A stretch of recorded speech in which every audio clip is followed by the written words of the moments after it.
Entre el 2008 y el 2010, se descubrieron y exhumaron 2 barcos vikingos cerca de una escuela en la isla estonia de Saaremaa. Los hallazgos en estos barcos no tienen precedentes e incluían los restos de 41 vikingos sepultados lejos de su hogar en Escandinavia. Estos barcos funerarios demostraron ser todo un tesoro arqueológico que contenía más de 2000 artículos. Pero los hallazgos traen más preguntas que respuestas. ¿Quiénes eran estos vikingos sepultados en los barcos de Salme? ¿Y qué les sucedió hace más de 1300 años? Un equipo mundial de arqueólogos está buscando las respuestas. Veamos. Aquí están los esqueletos de Salme. Este es el lugar principal donde trabajamos con ellos. La experta en huesos humanos, Riley Almey, tuvo la tarea de catalogar estos restos. Toda herida y deformidad ha sido estudiada rigurosamente. Las diferencias de edad son muy marcadas. Algunos de los que encontramos sepultados eran personas jóvenes. Uno de ellos tenía entre 15 y 16 años, pero algunos hombres eran mayores. En general suele ser bastante difícil determinar la edad de un esqueleto de alguien que tenga más de 50 años. Entonces habría varios esqueletos de más de 50 y 60 años. Por ejemplo, en esta caja tenemos a un hombre que era bastante alto. Como ven, el fémur no cabe en la caja. Y aquí vemos que fue necesario restaurar los huesos, volver a armarlos para determinar así su largo. Este hueso nos ayuda a observar la altura del hombre. Midiendo el grosor de este hueso, se puede determinar el tamaño del esqueleto y así saber si era un hombre de contextura robusta o más bien de contextura delgada. Se determinó que la altura promedio de la tripulación era 175 centímetros. Eran mucho más altos que el hombre promedio de la época. Esto nos dice algo sobre su historia. La altura de un hombre depende de 2 cosas. Una es la genética y la otra es el ambiente, que también se alimentaron en su infancia. Entonces podemos empezar a suponer que pertenecían a la clase alta y que tuvieron una infancia buena. Se nota que no tuvieron que pasar hambre ni situaciones similares.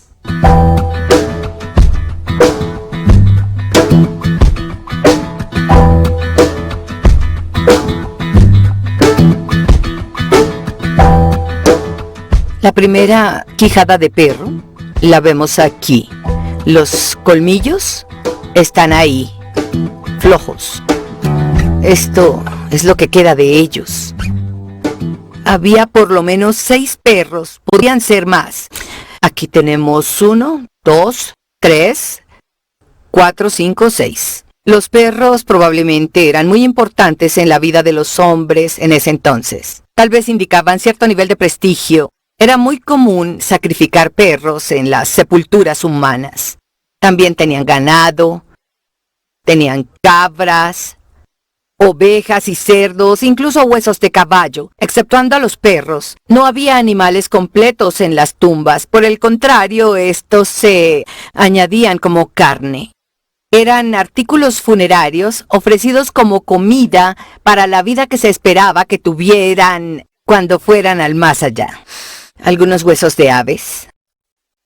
Con los halcones no estamos seguros. Es interesante que faltaban las cabezas de ambos halcones. Les cortaron esa parte. Pero los esqueletos, esos sí estaban intactos.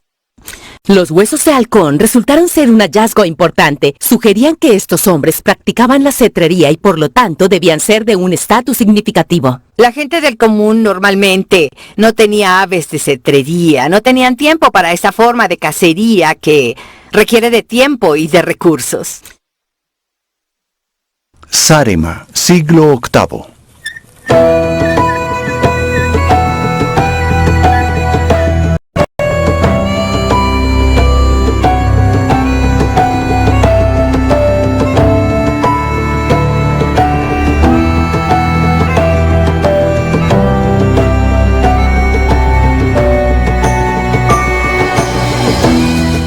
Mientras yo estaba en el mar, Estrid empezó a hacer la vela.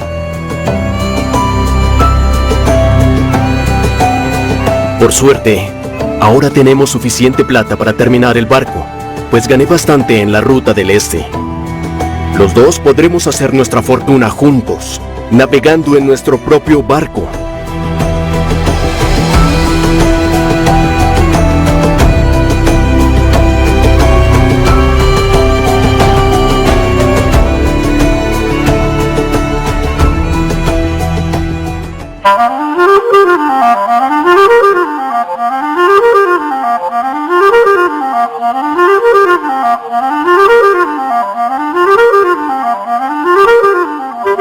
Para un arqueólogo entrenado, los huesos pueden revelar una cantidad impresionante de información. Estudios de los dientes encontrados en los barcos de Salme ayudaron a determinar el lugar de origen de la tripulación. Toman un poco del esmalte de los dientes y estudian la proporción de isótopos de estroncio, oxígeno y carbono. Este método se basa en la circulación de la materia. Todos comemos y bebemos. Los elementos químicos de la comida vienen de la tierra. Todo comienza con el tipo de roca que han formado los suelos. Esto significa que cada lugar tiene su porcentaje de estroncio, por ejemplo. Después lo asimilan nuestros huesos y dientes. Cuando obtuvimos los resultados de los análisis, quedó claro desde el principio que estos hombres no eran de Sárema y no venían de Gotland tampoco. La mayoría de estos hombres vinieron de Suecia Central. Los valores isotópicos nos demostraban que así era. Venían específicamente de la región de Mälar y Uppsala. Esta evidencia encaja muy bien con los otros hallazgos. Era muy claro que los artículos no eran locales. Esta información fue particularmente emocionante para Neil Price, un investigador de la Universidad de Uppsala. Él ve similitudes entre los hallazgos de Salme y la región de Uppsala. Donde estamos es un lugar llamado Valsierde. Es a pocos kilómetros de Uppsala, en Suecia Central. Y aunque estamos bastante lejos del mar, este es uno de los paralelos más cercanos a los barcos funerarios de Salme. Y lo que tenemos aquí es una colina en medio de una planicie. Y en esta colina hay un cementerio, que viene de los siglos antes de la era vikinga, hasta más o menos el siglo XIX. Y en la mitad de ese periodo está el año 750, la fecha de los barcos funerarios. Y lo que hay en esta colina, una vez cada generación, es la sepultura de los barcos. Al lado de la colina se ven algunas aquí junto a mí, y de cara al río, por allá, los líderes de esta comunidad sepultados en sus barcos con muchos objetos, con sacrificios animales, en línea por todo este tramo. Y los paralelos entre estos objetos, las cosas que se encontraron con ellos, en particular las armas, son muy parecidas a las que hay en Salme.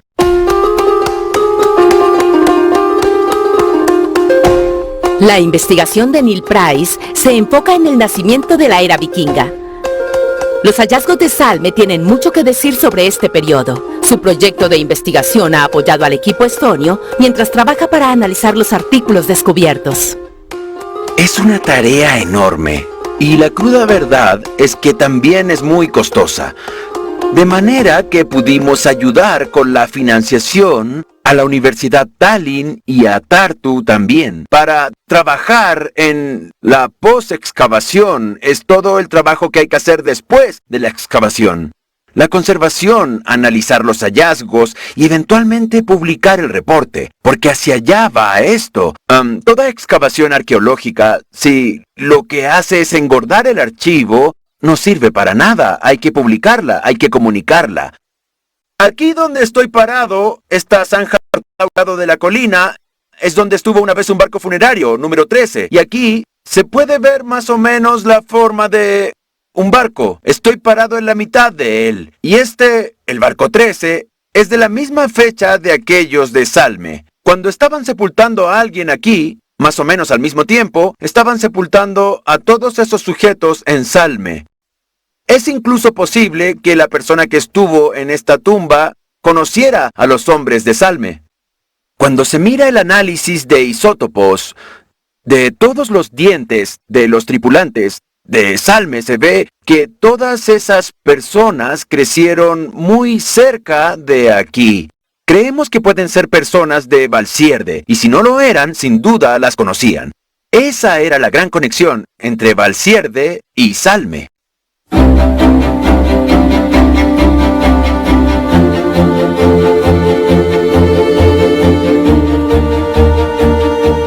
Estudios topográficos revelan una información muy importante sobre cómo viajaron los suecos a Salme desde el otro lado de la península de Sérve de Estonia. Con el tiempo, el paisaje alrededor de Salme ha cambiado mucho. Si fuéramos a Salme hoy en día, veríamos que solo hay un pequeño arroyo y no podrías notar que antes eso era un estrecho de casi 100 metros de ancho por donde los barcos vikingos podían pasar. Este estrecho es parte de la ruta que permitía navegar entre Escandinavia y Bizancio. Una pregunta interesante permanece. ¿Quién estaba peleando con estos vikingos suecos y quién los mató? Como la sepultura fue en Saaremaa, la primera hipótesis lógica que surge es que los atacantes debieron ser personas locales, habitantes de Saaremaa, aunque hay sugerencias que dicen que pudieron haber sido otros hombres suecos con los que se encontraron e iniciaron una pelea. En mi opinión, hay evidencia fuerte que podría determinar que fueron hombres de Saaremaa. En algunos de los cuerpos se encontraron puntas de flecha y seguramente fueron de flechas enemigas. Había muchas puntas de flecha en los barcos de Salme, casi 80 en total, y muchas de ellas probablemente pertenecían a hombres sepultados en los barcos de Salme, a los vikingos, pero había otras que claramente habían disparado sus atacantes. En el segundo barco encontraron el cuerpo de un hombre con 2 puntas de flecha en su cadera. La flecha había dado en el hueso izquierdo de la cadera de este hombre. Así que probablemente también era arquero, porque encontramos muchas puntas de flecha a su lado. Lo más probable es que él estuviera en una aljaba. Este arquero no tuvo la oportunidad de usar todas sus flechas antes de morir, debido a las flechas que lo alcanzaron a él.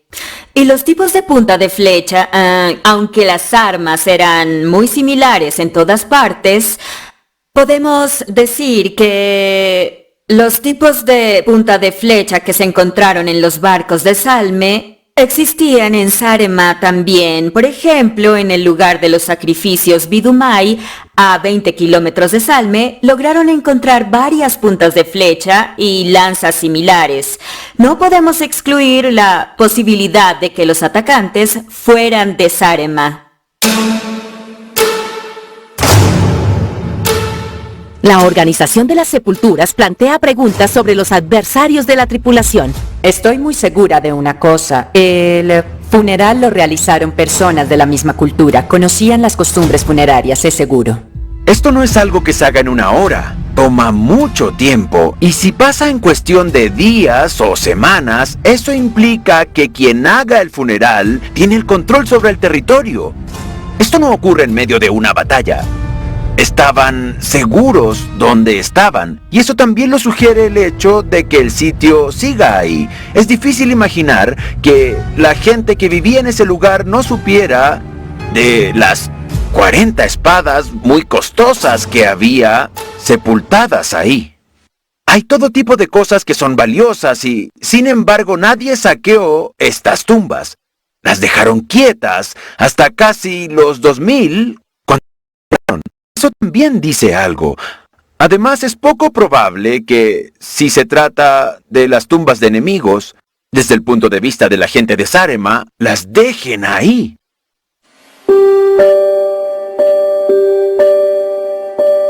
Es obvio que los mataron. Por lo menos una cuarta parte de estos hombres tenían heridas en la cabeza y muchas veces habían sufrido más de una. Aquí se ve que lo golpearon con una espada afilada. Estaban intentando cortarle la cabeza. Y se ve un corte aquí hasta donde pasó la espada. No alcanzó a atravesarle todo el cuello. Debió ser un hombre grande y fuerte y no pudieron cortarle la cabeza. Este es el calcáneo, hueso del talón. Además tiene un corte aquí. Entonces debió estar tirado en el suelo, protegiéndose con las piernas, porque una herida en ese lugar no suele ser común. Así que también lo atacaron por detrás. Se ven las marcas de heridas en las vértebras. Cuando uno empieza a pensar en eso es desagradable. Es horrible lo que le sucedió.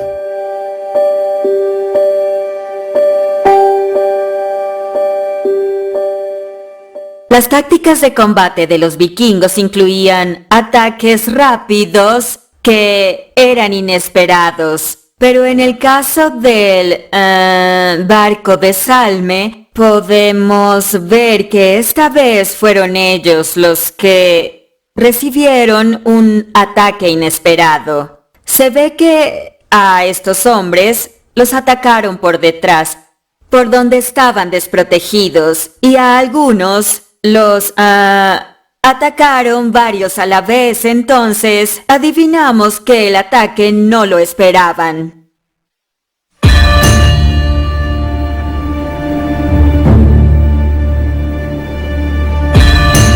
No puedo creer lo que estoy viendo con mis propios ojos. Traicionando a su hermano el rey. Eric puso a nuestros hombres en nuestra contra y está intentando derrocar a Harald. ¡Fuego! ¡Fuego! ¡Fuego! ¡En posición! Mi hermano.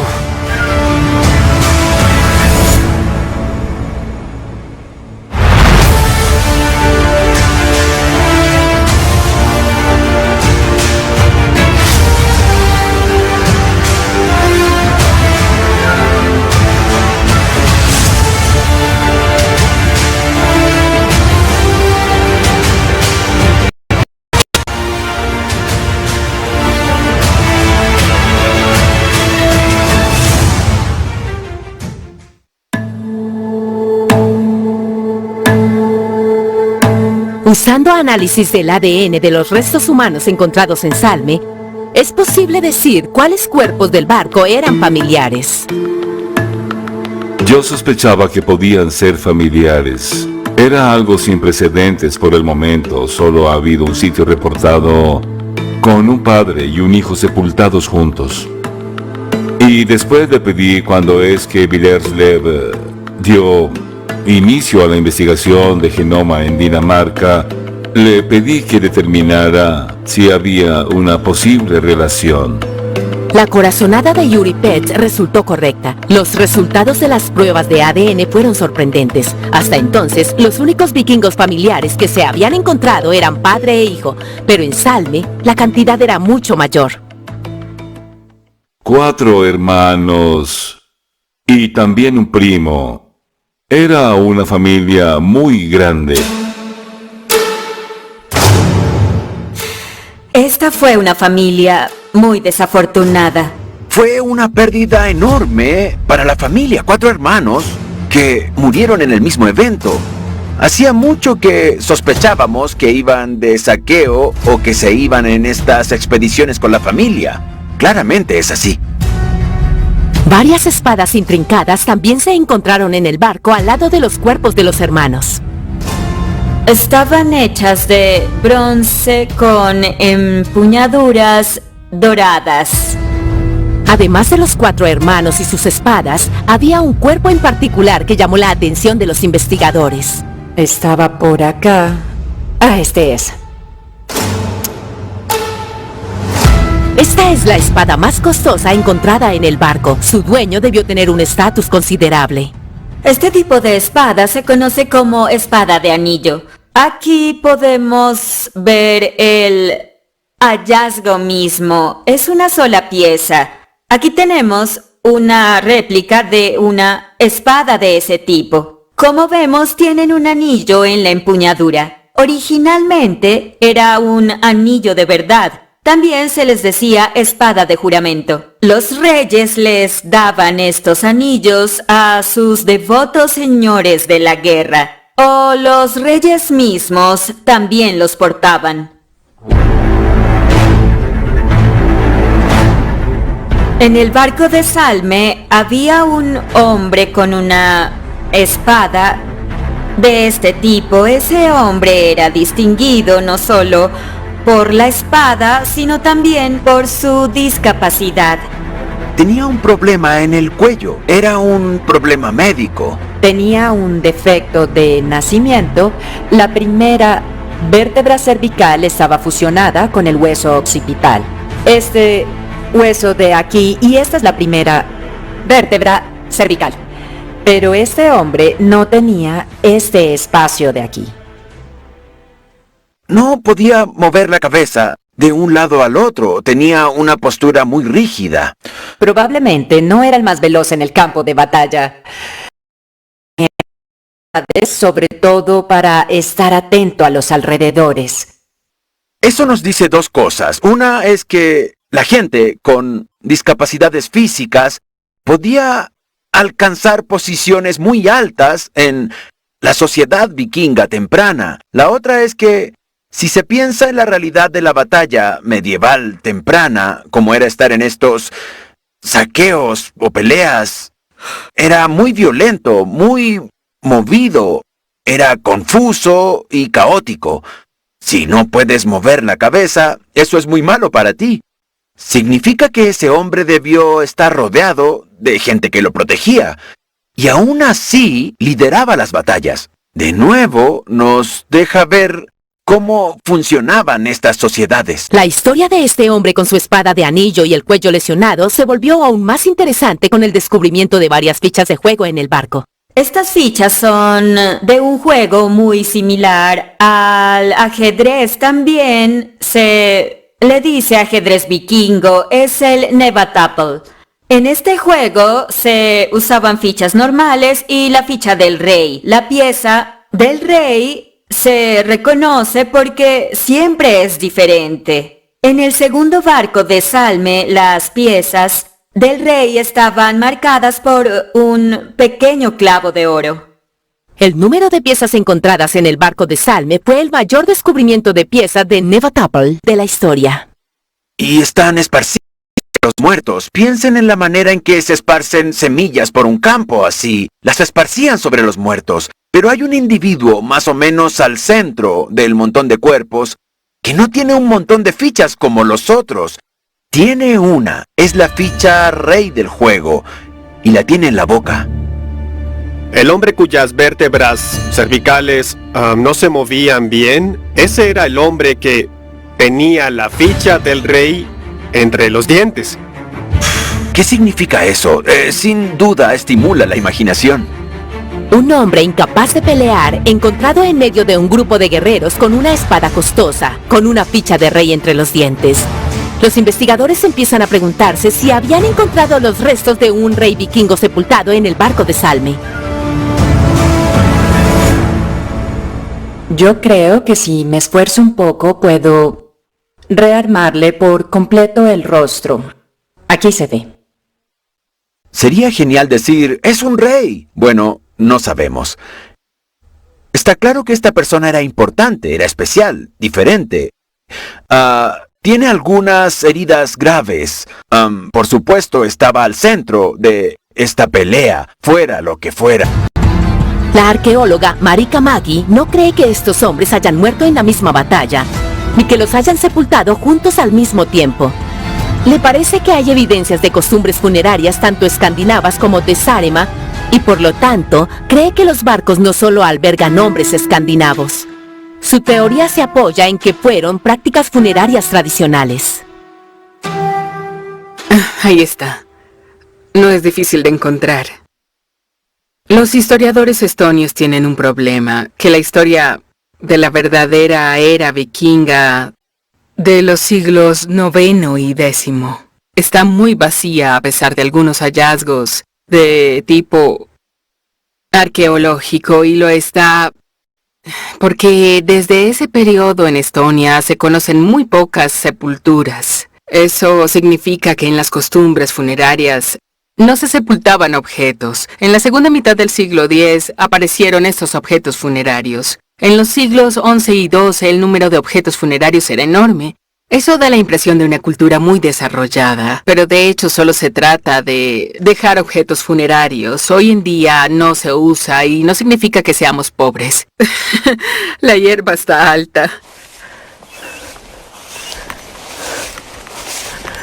Es por aquí. Esto es lo que ocurre con la arqueología. Mucha información que proviene de las tumbas encontradas con objetos funerarios, y si no los hay, esto significa que estamos en problemas. Ahora estamos cerca del sitio de sepulturas de Lebna. Como no se han encontrado tumbas de ese periodo en Sárema, un sitio de sepulturas en Lebna, de un siglo antes, es el punto de comparación más cercano. Esto es lo que llamé una casa mortuoria.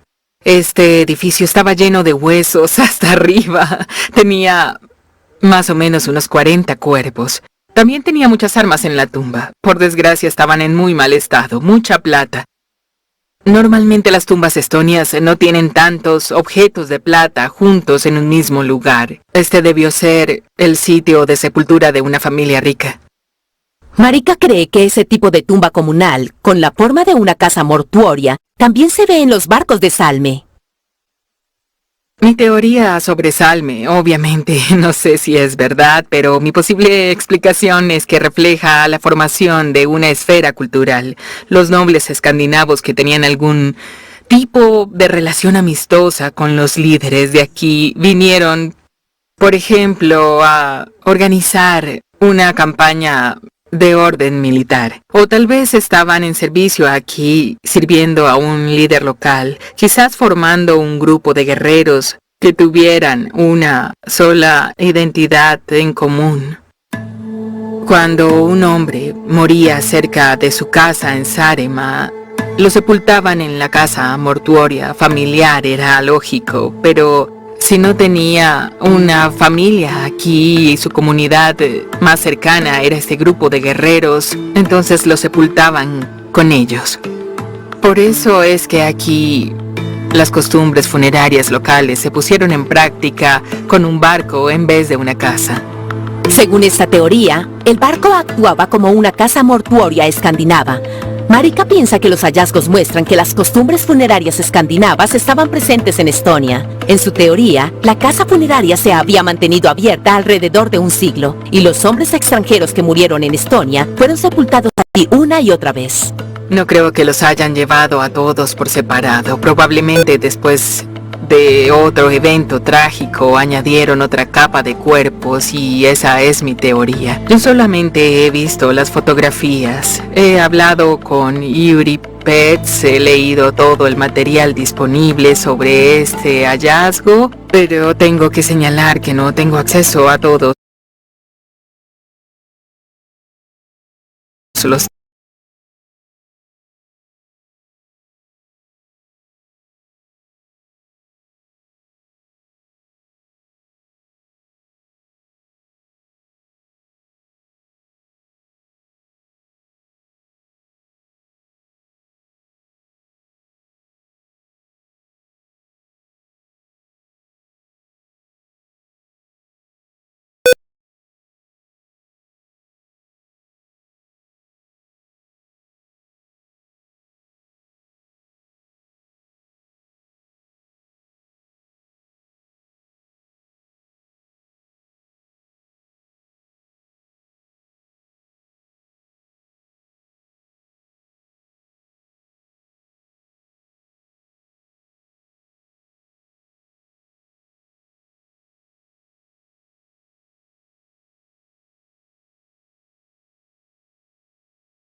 Es muy posible que fueran sepultados un poco más tarde.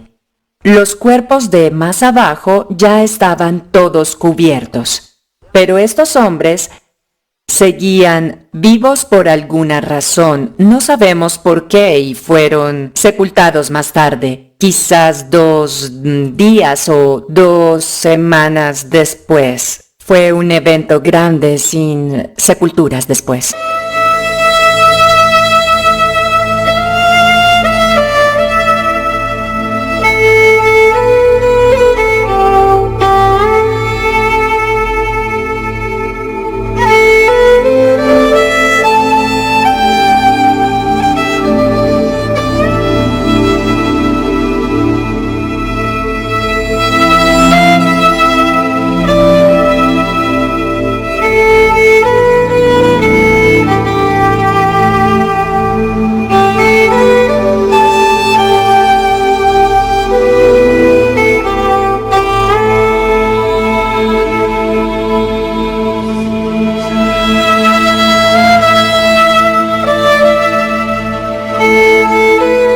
No sé cuánto tiempo ha pasado desde la batalla.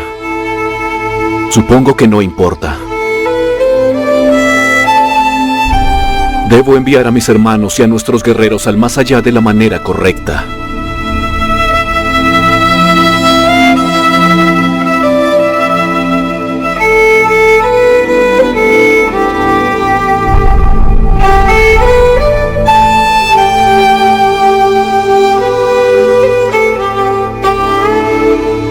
Sepultamos a nuestros enemigos muertos en otro barco, para que al otro lado, nuestros valientes guerreros no acaben junto a esos traidores.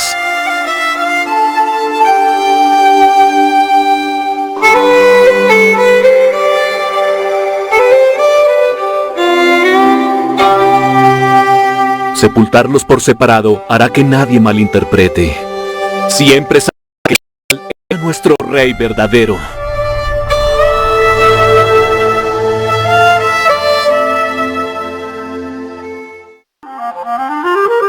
El barco de Salme probablemente es la sepultura de un noble escandinavo. Algunos investigadores piensan que esta puede ser la tumba del mítico rey Ingvar, o debería decir el semillero rey Ingvar. Era el periodo en que Suecia fue atacada por los daneses y por las naciones del este. Los del este, o sea, los estonios. El rey Ingvar logró hacer las paces con los daneses por un tiempo y, un verano, organizaron una campaña militar contra los estonios.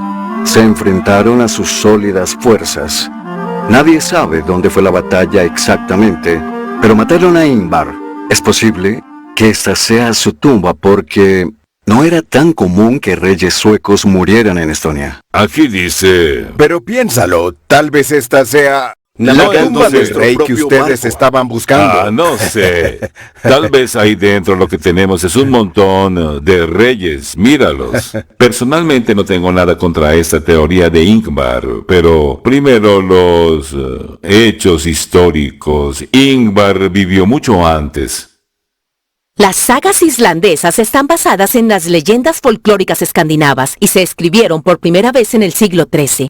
Según ellas, a Ingvar lo mataron 100 años antes de los eventos de Salme, pero como estos registros fueron escritos muchos años después, hay lugar para la duda.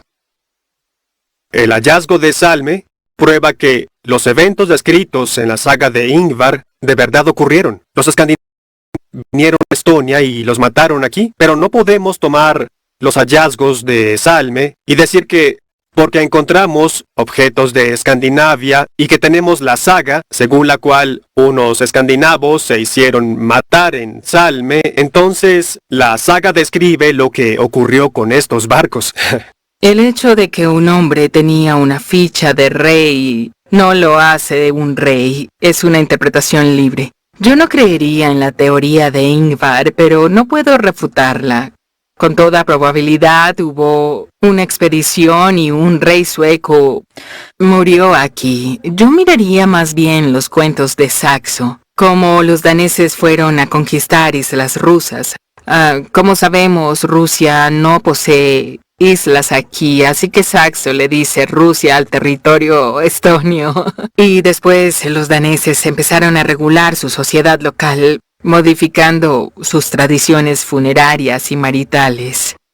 Y con las costumbres funerarias hubo una orden que decía que no era posible sepultar a más de 10 hombres en un mismo barco, lo que significa que la tradición local anterior era sepultar a más de 10 hombres en un barco.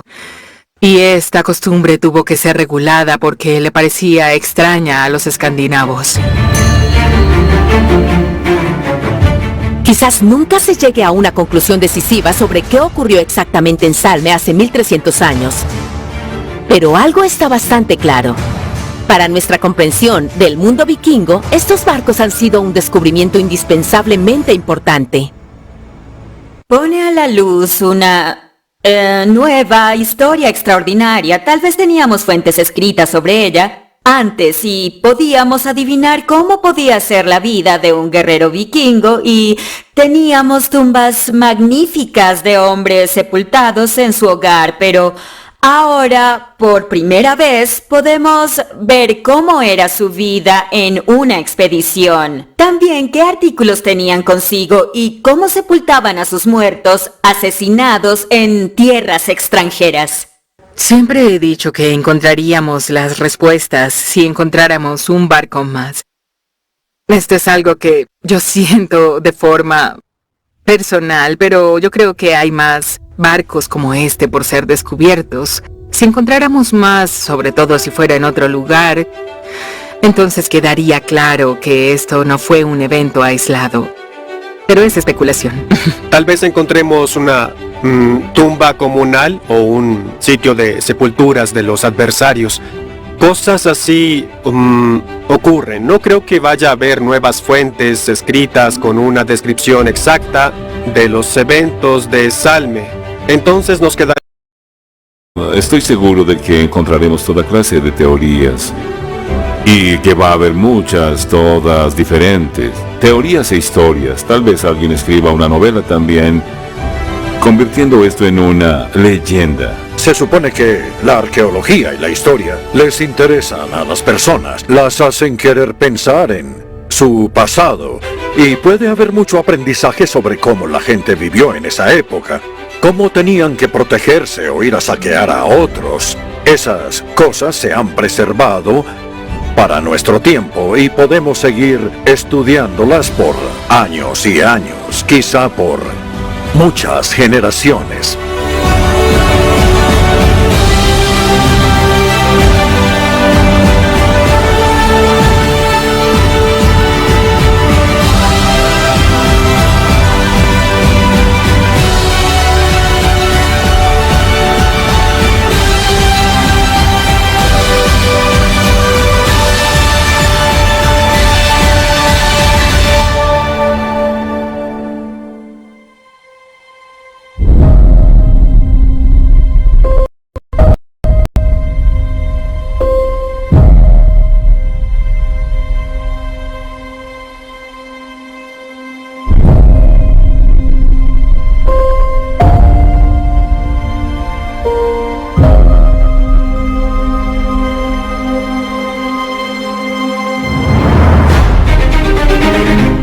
Eric probablemente piensa que puede mandar en paz, tomando el lugar de su hermano. Apuesto a que le dice a la gente de nuestra tierra que nos emboscaron unos bandidos y mataron a nuestro rey. Pero un día oirán la verdad. La venganza será dolorosa y no será rápida.